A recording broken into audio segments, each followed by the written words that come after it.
Okay, so number one.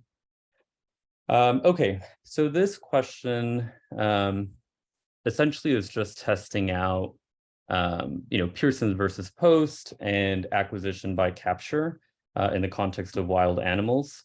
So we're told that there was this what was it, an alligator? Yeah, an alligator that Al captured. It was penned up for about 6 months. The alligator escapes, and then the alligator's just roaming around in the neighborhood. Betty shoots it, and then Al brings a claim, for the loss of the animal. So who will prevail? What did you all think of this one?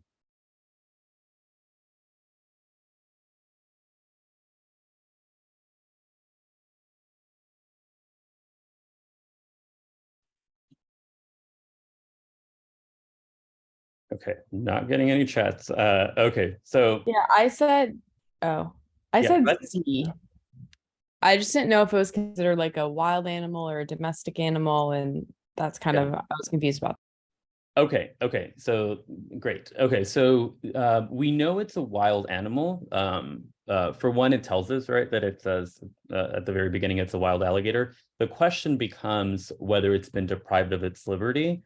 We know that it has because it was penned up during that 6-month period. Um, but that being said, whenever you have a wild animal that has not been domesticated and it escapes or you set it free, it amounts to a constructive abandonment. So there's no ownership right in that animal once it's escaped. We know that it's not domesticated also because it says, what does it say? The alligator has remained eager to escape the cage and return to the wild. So we know that it never was domesticated fully. So we can, discard D. B, yes, it had been deprived, but again, that was before it escaped. So then there's been that escape. So we know that that doesn't really work because of that. And then letter A, it doesn't. So we know that it's not necessarily well, it's definitely not the majority rule. But when it comes to wild animals, um, it probably doesn't work either. This is when he mentioned that it's maybe was a rule in England. The state's very murky. But either way, it's not even in the property. It's just out in the neighborhood. So, it wouldn't even apply to begin with. So that's why it's not, that's why the answer is C. Are there any questions about that one?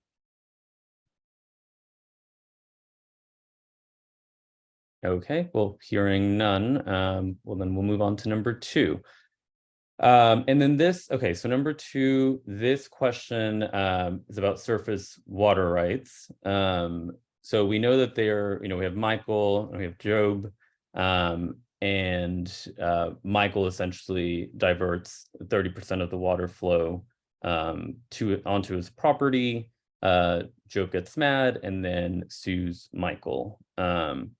So then the question asks us to apply the minority rule for ownership of surface water rights. And, assuming that applies, will Job win?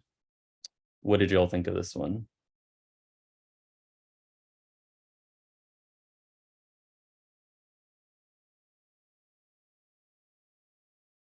Okay, yeah. Okay, so the majority rule is riparian rights. The minority is prior appropriation.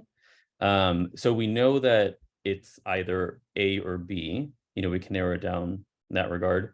But with prior appropriation, we know that private owners who capture have a right to extract water to the reasonable detriment of downstream owners. So because of that, we know it would be B. I mean, the water is being used on their land or on Michael's land. It's not like it's, there is kind of a caveat, like no spite, but it's not like the water is just being, like dumped outside or anything like that. And it's only a 30% reduction. So we know because of that, it's fine. But the minority rule is prior appropriation. So because of that, we could narrow it down to those two. And then, okay, moving along to 3. So 3, kind of the same like fact pattern, but now it's testing us about oil extraction. So yeah, what did you all think of this? The catch here is that there is slant drilling. So yeah, what did you all make of this? Okay, perfect. Okay, yes, so A is the correct answer. So when it comes to oil, this is kind of like where the milkshake rule applies.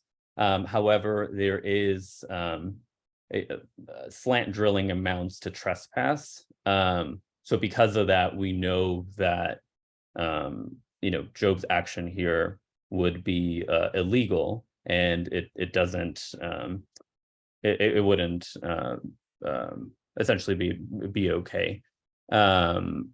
As far as the other two or the other 3, I guess. Yes, there is first capture, but again, the slant drilling kind of nullifies that. D is kind of a wrong application of the law. So that's kind of how we would get rid of that one. Okay, any questions on that one? I feel like you all got it right. So okay, number 4. Okay, this is a pretty lengthy fact pattern, but essentially this is just testing adverse possession. So we know that Mark is the sole owner of the land in 2007. Then the following year, Judy enters the factory. And she starts putting out a sign saying it's Judy Factory, shooing everybody away. I guess the catch here is that in 2015, there was this 6-month trip that she makes to Asia, but she leaves people in charge, both of the factory and of the living conditions. And then Mark brings an ejectment action against Judy. And he brings up this fact that Judy is running an illegal business. So I guess the question here is, 1, have the elements of adverse possession been met, and then 2, kind of what is the effect of any when it comes to Judy using her factory for illegal fireworks? What did you all think of this one?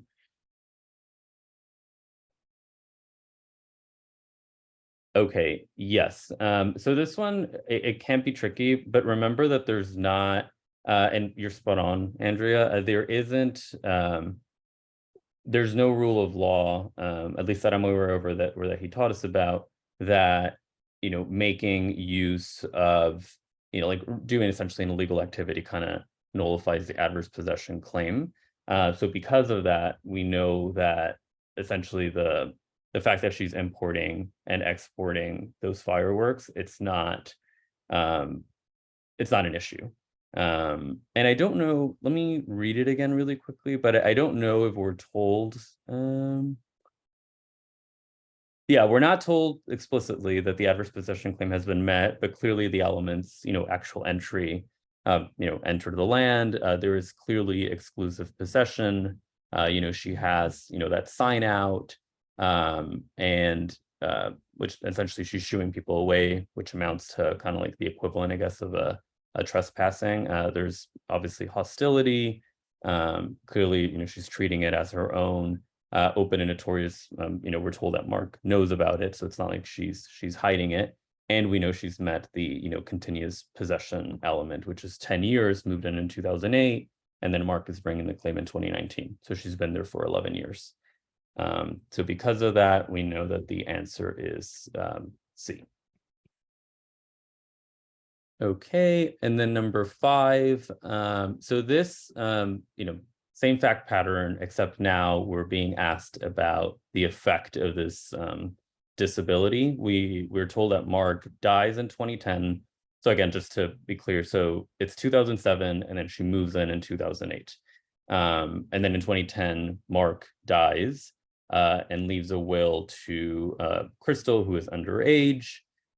So we're essentially being asked to figure out what effect, if any, does Mark's death and subsequent will to an underage person what does that do to the adverse possession claim? What did you all think of this one?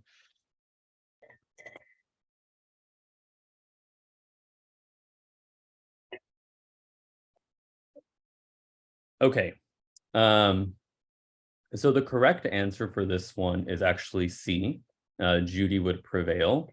So Mark's death does not necessarily trigger any disability concerns. And you have to remember that the only relevant disabilities are really the ones that existed at the time of the initial adverse entry. So the fact that Crystal is underage doesn't really change anything. It would just keep, the time would keep running. So kind of like in the previous one, Judy would just, once she meets that 10-year period of, which would be in 2018, she would acquire the land by adverse possession. Does that make sense to everybody? Yeah. Okay. All right, moving along. Okay, so now question number 6. This one is testing your knowledge of how to sever joint tenancies. So we're told that, we have A and B as joint tenants, and then B sells the land to C, or her interest, I guess, to C. And then A makes a subsequent will, leaving his interest to D. And then A has died. So the question is who gets it? As I said, this question is really testing how to sever joint tenancies. And the rule here, as you'll will remember, and the catch is that joint tenancies come with a right of survivorship. However, if there's been a severance of that joint tenancy, it reverts back to two tenants in common.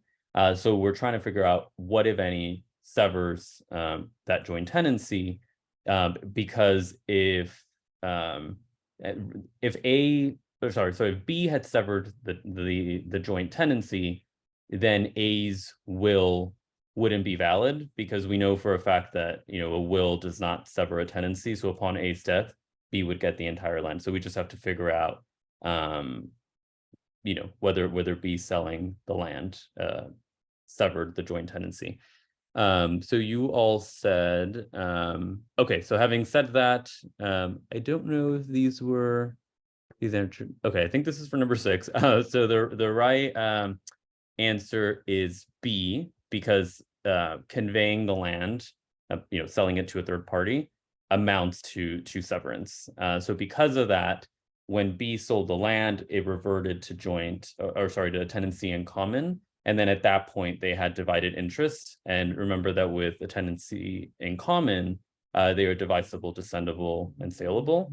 So once they went to tenants in common and A created a will, that A's interest went to D, and then B's had already gone to C's. So now C and D hold as tenants in common. But had B not sold the interest, then A's will would have been ineffective, and B would have just held the entire interest upon A's death. Does that make sense to everybody? Okay. All right. Well, then moving along to 7. Let me see. Okay, so this one is testing you all on duties of co-tenants. Won't read the whole thing, it's a lot, but if I remember correctly, okay, so we have 2 people, and then I think it is Bradley who Bradley improves the land, and then after that, Bradley rents it out to Dingo, and we know that there is $500 in rent every month. So then Alice comes around and says she wants half of the rent, and then Bradley countersues and wants reimbursement for the improvements to the land. So what did you all think of this one? And here are the answer choices.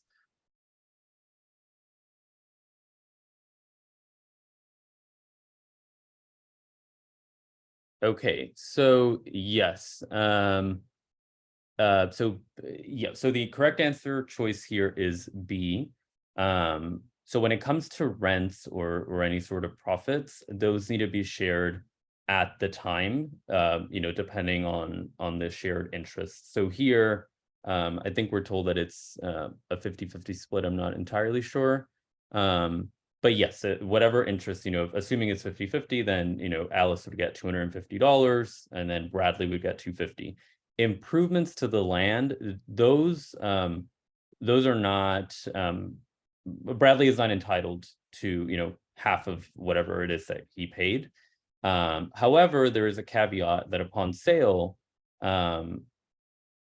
Bradley is entitled to whatever amount the land increased due to those improvements. So let's say the land was worth like $100,000 initially. And then, through assessments and then Bradley improves the land, right? And then Bradley can prove afterwards at the time of sale that those improvements caused an increase in the value of land, let's say by like $300,000. So now the house is worth, 400. Bradley alone would be entitled to those $300,000. But the initial 100, that would have to be split 50-50. Does that make sense to everybody? Yeah. Okay. All right. Yes. So then, yep, the correct answer is B. Okay. And then kind of sticking along with that. So number 8, essentially we've had the situation now where Dingo stopped paying rent. And then Bradley wants to evict. And then Bradley goes in and changes the locks. And then, Dingo brings the suit for wrongful eviction. What will the court order? What did you all think of this one?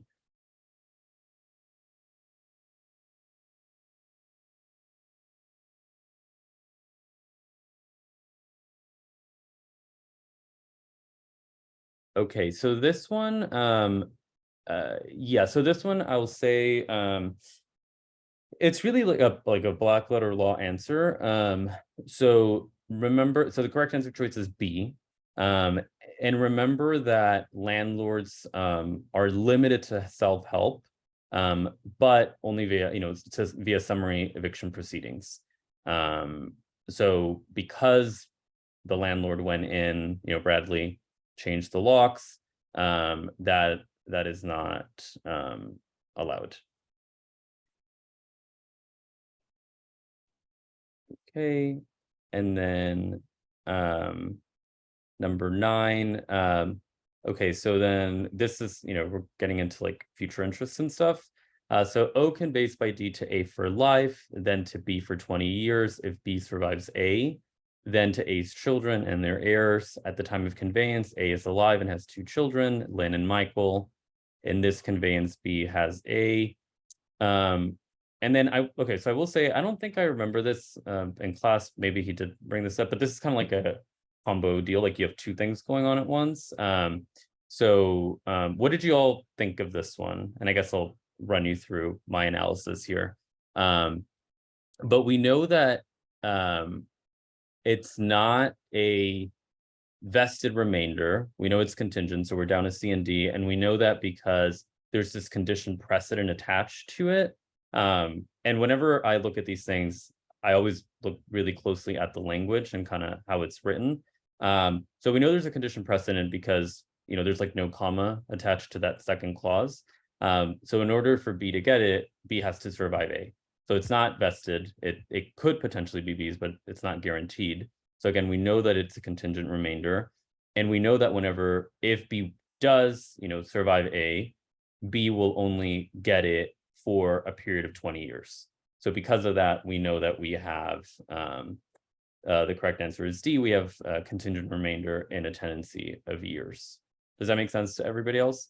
It would have been a life estate, I guess, if it just said then to be for life, but that's not what we have. Okay. All right. And then number 10, it says O can base by D to A for life, then to B for 20 years if B survives A, then to A's children and their heirs. At the time of the conveyance, A is alive and has 2 children, Lynn and Michael. So what do Lynn and Michael have? And what did you all think about this one?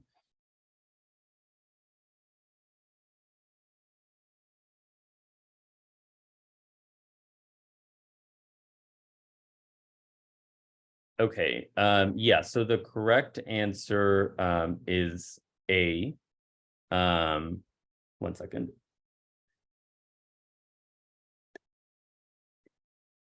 Okay. So the reason why it's A is because we know, regardless, let's just say of like whether B gets it initially after, whether B gets it at all or doesn't, we know that at some point in time, A's children will get it, right? So we know that it is vested, so we can eliminate B. And then, but, it doesn't say to A's, like to Lynn and Michael. So we know that it's to this class of which Lynn and Michael are a part of. But if there are future children that come along, they will divest Lynn and Michael's interest.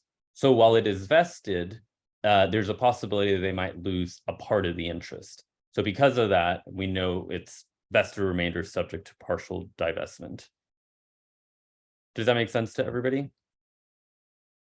Yeah. Okay. So always keep in mind, just the potential for like unborns and the effect that they could have on the other people. Okay. So then same fact pattern. Now we're just being asked about the future kids. What do they have? And what did you all think of this one? Yeah, perfect. So whenever we have this is kind of like a shortcut, but whenever you have partial or sorry, what was partial divestment, then you know that, and in this case, like we're being asked about the kids, they will be divesting their siblings. So we know that we have an executory interest. And then the question just becomes, are they divesting a grantor or are they divesting a grantee? Clearly they're not divesting O, they'd be divesting their siblings. So because of that, it's just a, like a definition, it would be a shifting executory interest. All right, number 12. So it says O conveys to Abel for life, then to Abel's wife Sarah for life, then to Bob and his heirs. In this conveyance, Bob has, and then what did you all think of this one? We know Abel has a life estate. What does Bob have? What did you all think of this one?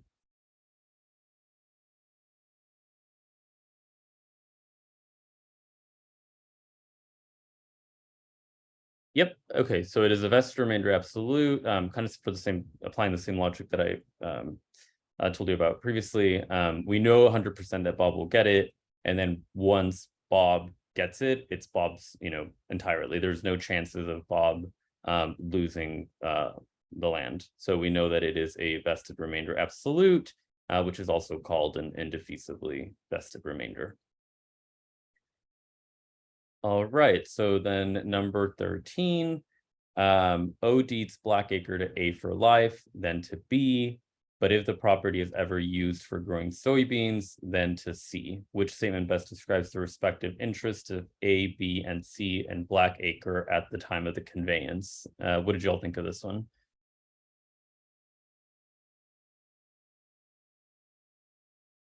I will say, I guess while you'll tell me and type out the answers, this is a rule against perpetuity one. So remember that rules against perpetuities apply to executory interests. So here we have A for life, which a life estate, and then to B. So if the rule against perpetuities did not apply, the answer choice would have been A, because B's interest is vested, but could lose it outright, if this condition were to occur. So it's vested, could lose it outright. So we know it would be total divestment, and then C would be the one that would be getting the land. It would be executing B's interest. So again, assuming like rules against perpetuities did not apply, it would be A. Because it would be divesting from another grantee. So we'd have a shifting executory interest. The problem here, though, is that so again, whenever you have executory interest, there should be an alert going off and say, okay, we have a rule against perpetuities issue. We need to run through that analysis. And once we do that, you should ask yourself, obviously, like if there is a validating life, or the interest, and if once you do that, if the interest needs to vest or fail within 21 years. And clearly the answer here is no, because this condition, it could happen 100, 200 years after the end of the measuring life, right? So because of that, we would say that part of the conveyance is invalid. So once we do that, we're left with to A for life, then to B, right? Because that's what we do whenever we have an invalid conveyance. We just it's not the whole conveyance that is invalid, it's just that part. So once we have that, then we're just left with the correct answer choice would be C. A would have a life estate, B would have a vested remainder absolute, and C would lose their interest outright. Does that make sense to everybody else? You all were right. Again, like it would have been A. Just remember that this particular hypo involves the rule against perpetuities. Does that make sense to everybody? Mm-hmm. Yeah, that makes sense. So whenever you see or have an executory interest, then you need to automatically think of the rules against perpetuities. Yes, because that is one of the time executory interests. Whenever you do when you apply the rule against perpetuities. Okay, this might be a really dumb question, but then why wouldn't you have needed to think about it in 11? Is that just because it's shifting and they're divesting somebody? Let me see. Let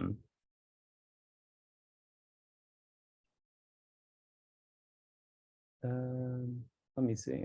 Oh, sorry. I got a notification. By the way, I will say really quickly. So I'll try.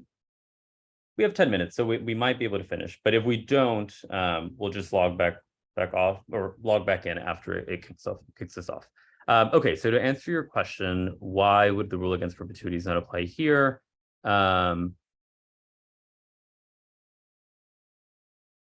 Well, because we know that it is vested in the other. It's currently vested in Lynn and Michael, right? So then it would just be. Let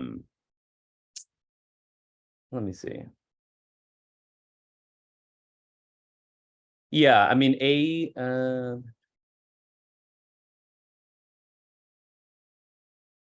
I'll need to get back to you on this one, but also it's not necessarily an option. I mean, we know that it is vested in the kids and the children currently. And then if it's also just not one of the option choices, right? I mean, that would be also a good way of like looking at it. We know that it's not vested clearly because the kids are not born, and then they'd be executing the interest of the other children. But yes, I mean, this is one of the cases where you would also apply the rule of convenience as well. So then does that make sense as well? I would also just look at the answer choices, and that would be something to go off of as well. Because these kind of questions, I can't say this outright, but when I took his final, I think this only ever comes up in multiple choice. I mean, it could come out in an essay, so don't take my word for it. But generally, if you have multiple choice questions, you can kind of tell by the call of the question. Thank you. Yeah, no problem.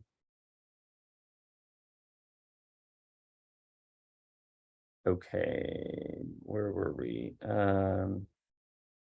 Yes, okay, number 14. Okay, so this is a tenancy by the entirety. Okay, I'll read this one because I don't remember this one. So Alan and his wife Carol own Brownacre in a tenancy by the entirety. One day, Alan learns that Carol is having an affair with their mutual friend Gary. Incensed, Alan executes a deed reading I deed to myself as tenant in common. The interest I now own as a tenant by the entirety in Brownacre with my wife Carol. He does not record the deed, but instead puts it in a strongbox under his bed, along with a valid will, leaving all his real and personal property to his friend Sal. Carol is then killed in a freak accident, and as it turns out, she has also issued a unilateral deed bestowing all her estate on Gary. What is the state of the title in Brownacre? So in here, it's kind of like that other question that we saw, I think it was number 5 or 6. So it's like essentially what severs a tenancy by the entirety. And then what did you all think of this one?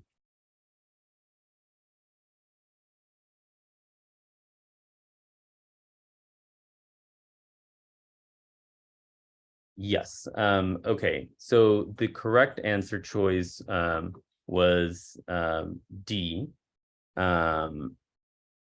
Essentially, so whenever you have a will, so remember that wills are not that's not an effective way of breaking up the tenancy by the entirety. The classic way is, like a divorce. So clearly, a will didn't do anything in this regard. So then when Carol died, because the tenancy by the entirety was not severed, Alan just maintained the land. And because of the right of survivorship, Alan ended up owning in fee simple absolute.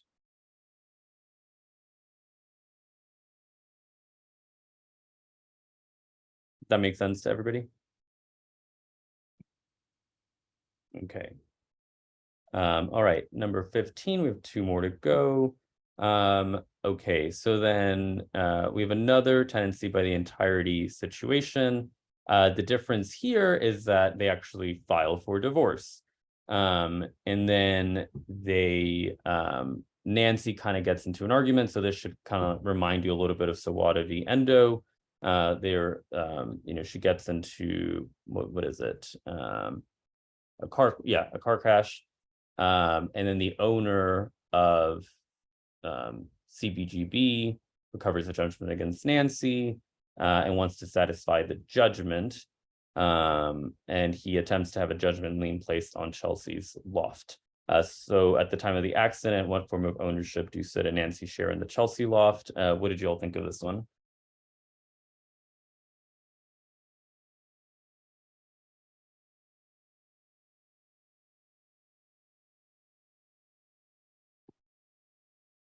Okay, so remember that whenever there is a tenancy by the entirety and there has been a severance because of a divorce or bilateral agreements, in this case, we're told that there has been a divorce that effectively severed the tenancy by the entirety. And the default whenever you sever a joint tenancy or a tenancy by the entirety is you just revert to tenants in common. So because of that, we have a tenant, they're tenants in common with respect to the loft. Okay, and then number 16, it's just essentially kind of, now that we figure that out, how will the court rule on the motion to have a judgment lien placed on the Chelsea loft? What did you all think of that? In light of the fact, I guess, that we have it's now a tenancy in common. Yeah. Okay. So yes, that is exactly right. The correct answer is D. Again, since they're now tenants in common, the rule of Sawada v. Endo is irrelevant because they no longer have a tenancy by the entirety. They each are co-owners in the property, and there can be a lien placed on their respective share of their ownership interest. So because of that, the court will grant the motion, encumbering only Nancy's share. Does that make sense to everybody? Okay. Well, that was it for the multiple choice. I think we kind of went through them pretty quickly. But were there any questions throughout? I'm happy to go back and cover any questions that you all might have. A very quick question about the last question 16 we just covered. Mm-hmm. If they had ruled that it was still a tenancy by the entirety, would the answer have been A in that case? Yes. Yes. It would depend on the jurisdiction, because remember there, different jurisdictions have different rules, but the majority rule is yes. Whenever you have a tenancy by the entirety, they can't encumber kind of the bad deeds committed by one particular spouse. Now, if you had both spouses, let's just say they were in the car, they were both negligent, different scenario. But because it was only Nancy, it would be ineffective under the majority rule, which would be the Sawada one.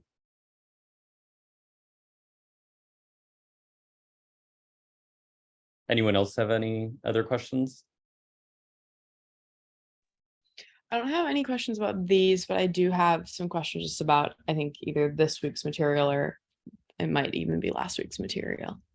Okay. All right. Well, then let's, because I'm going to stop the recording. But does anyone, and then we can cover that. Does anyone have any questions as of right now for this, for the multiple choice questions?